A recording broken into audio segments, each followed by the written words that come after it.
All right, we're taking a live look at President Biden joining first responders right there in Santa Monica, getting briefed about the situation as he's in town and witnessing firsthand the effects of the Palisades Fire. We began increasing our staffing, local, state, and federal agencies. Hundreds of firefighters began moving on Sunday afternoon from Northern California into Southern California. My local partners began upstaffing their own fire stations, helicopters, fire engines, hand crews, to be prepared for an incident like this that occurred. Those resources were pre-positioned in counties throughout Southern California for an event just like this. And on Tuesday morning, the Palisades Fire began. I'd now like to introduce you to Chief Crowley, who can touch on the Palisades Fire. Chief. Thank you. Thank you so much, Mr. President. I'm here just to provide you a brief on 3 significant fires that have occurred within the city of Los Angeles. With that, I'm going to be focusing on the Palisades Fire. That fire broke out yesterday morning around 10:30. We did pre-deploy a number of resources. We knew there was a potential for a significant threat to our constituents due to the weather event. High winds. I've never seen the winds in my 25-year career. So we leaned forward as much as possible and pre-deployed. With that, we had a significant amount of fire that occurred. We had an aggressive fire attack.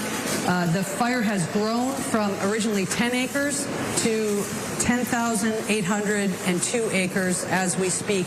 It's an active firefight with our firefighters, and they're doing their very best to protect our people within this area. Interesting enough, because of the winds and the low humidity, we had a second fire also break out, and that was the Hurst fire, which is just north of that area. Again, this was close to 11,000 acres. This is close to 500 acres that also broke out. The information that I want to share with you is also the significance of multiple fires in the area within the city, but also the county. That's the second fire that actually came out, and we're actively engaged in that firefight. The third fire then broke out this morning at 4 o'clock in the morning, in which we have an active firefight there as well. We're working with our local jurisdictions, our state, regional, as well as federal. So we're doing everything we can to protect life first and property next. We'll go ahead and then pass this off to Police Chief McDonald. Thank you. Thank you, Chief. Mr. President, it's an honor to be able to be here and be part of this and represent the men and women of LAPD and policing to support our partners in the fire service. What we saw here in the last 24 hours is unprecedented. I've never seen anything like this. Fires driven by the type of winds that we saw, up to 100 miles an hour. Our role out there is strictly support, to be there for evacuations, to get people out of the affected area, to be able to provide for traffic control, and then crime suppression as the fire is fought. And some may come in and try and take the opportunity to go into these homes and steal from them. So we're going to be on top of that. I just want to say the relationship we enjoy here, in my case under the leadership of Mayor Bass, but all of our elected officials, is unlike, I think, anywhere else in the country. We are blessed to have the relationship between police and fire that we do here. Unfortunately, we do this kind of thing frequently, never to this level, but I can't say enough about how important that is. And as we go into the next 5 years with the Super Bowl and the World Cup and the Olympics coming up, it's critical that we maintain those partnerships. So thank you for this opportunity, sir. Next up. Oh, sorry. Let me introduce my partner from the County Fire Department, Chief Tony Maroney. Yeah. So thank you, Mr. President. I'm going to be giving you an update on our Eaton Fire, which is east. Where does the county start? The county starts all the way up in Lancaster and goes all the way down to the Long Beach border. We go from the county line in Ventura all the way out to Pomona, 4,300 acres. So we have a fire east of the Palisades Fire that began last night. It's called the Eaton Fire. It's currently 10,600 acres, 0% containment. We have over 750 firefighters on the line. Unfortunately, 2 people have lost their lives. Residents have lost their lives at the Eaton Fire. It's impacting tens of thousands of homes, not only in the city of Pasadena, but also the county area of Altadena. And we're doing our very best. We just had our out-of-state resources arrive from Arizona at the Eaton Fire to assist us. Last night, as the Region 1 coordinator, I contacted the Governor's Office of Emergency Services. We requested 250 additional engines into LA County with 1,000 personnel. We also are using our compacts with other states like Arizona, Nevada, Oregon, and Washington. Firefighters from those regions are on their way down to Los Angeles County right now to assist us. So thank you for your interest. Thank you for your attention.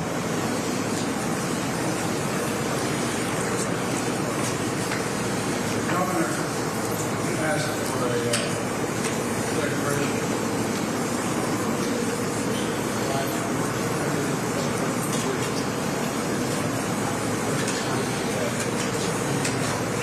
Folks, the fact is that the DOD, Department of Defense, to rapidly provide additional firefighting personnel and capabilities.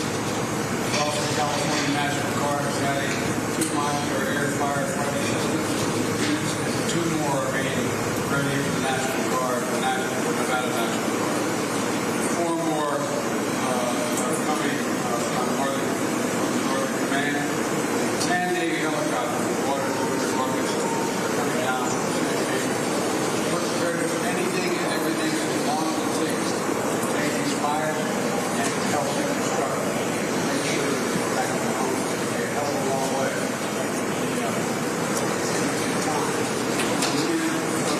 here to stay as long as it needs everything we need. Many of you guys haven't gotten that. Quite the contrary. Mr. President, just first of all, that major disaster declaration is approved. Next level of appreciation on behalf of all the residents here in Southern California. As the Chief said, we have repositioned assets this weekend in anticipation of these weather events. Complexity of multiple fires, the likelihood of these other events, this wind event will continue in the course of the next many days. Impacts of over 1,000 structures already destroyed, 100,000+ people that have been evacuated, lives lost, traditions, lifestyles, places torn asunder. History is the world to us, and just publicly, because I think it's important. The President happened to be in the region, in town. It's impossible for me to express the level of appreciation and cooperation we receive from the White House and this administration. So on behalf of all of us, Mr. President, thank you for being here, but not just being here today. Thank you for being here since the minute of this incident, when there was a 10-acre fire less than 24 or so hours ago. Deep gratitude. It's astounding what's happening. The only one thing for good, my son was out there anyway.